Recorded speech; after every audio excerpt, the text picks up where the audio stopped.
Hello all, Wednesday afternoon. நேற்று மதியம் lunch வேலை கொஞ்சம் பரபரப்பாக போயிட்டு இருந்தது. மீன் வாங்கிட்டு வந்து சமைக்கிறதுக்கு கொஞ்சம் லேட் ஆயிடுச்சு.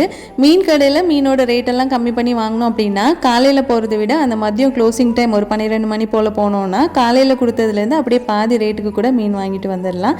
நான் ஒரு வாழை மீனும் பாறை மீனும் 150 ரூபாய்க்கு வாங்கிட்டு வந்திருந்தேன். இந்த துப்புவாழை மீனில் முள் கொஞ்சம் அதிகமாக இருக்கும். இதை வச்சு எங்கள் வீட்டில் ஒரு வறுவல் ரெடி பண்ணுவாங்க. அந்த முள்ளெல்லாம் எடுத்துகிட்டு டேஸ்ட் ரொம்ப சூப்பராக இருக்கும். வாங்கிட்டு வந்திருந்த பாறை மீனில் எப்பவும் வைக்கிற மாதிரி மீன் குழம்பு தான் வச்சுருந்தேன், தேங்காய் அரைச்சி ஊற்றி. ஆனால் இந்த வாட்டி குழம்பு நல்லா கொதிச்சு வந்ததுக்கப்புறமா லாஸ்ட்டாக தேங்காய் எண்ணெயில் கொஞ்சமாக வெந்தயமும் சின்ன வெங்காயமும் பொரிச்சு சேர்த்துருந்தேன். இப்போ இந்த வறுவலுக்கு தேவையான சின்ன வெங்காயம், பூண்டு, பச்சை மிளகாய் எல்லாம் கட் பண்ணி வச்சுட்டு மீனில் இருக்கிற முள் சதை பார்த்து தனியாக எடுத்து வச்சுக்கணும். கடாயில் எண்ணெய் சேர்த்துட்டு கட் பண்ணி வச்சுருக்க வெங்காயம், பூண்டு, பச்சை மிளகாய் சேர்த்துட்டு மஞ்சள் பொடி, மிளகாய்த்தூள், மல்லித்தூள், தேவையான உப்பு, மீன் இதெல்லாம் சேர்த்துட்டு லாஸ்ட்டாக தேங்காய் கூட கொஞ்சமாக ஜீரகம், பெருஞ்சீரகம், மிளகு இதெல்லாம் அரைச்சி சேர்த்து இறக்கிற வேண்டியது தான். சூப்பரான லஞ்ச் ரெடி. நாளைக்கு vlogல பார்க்கலாம்.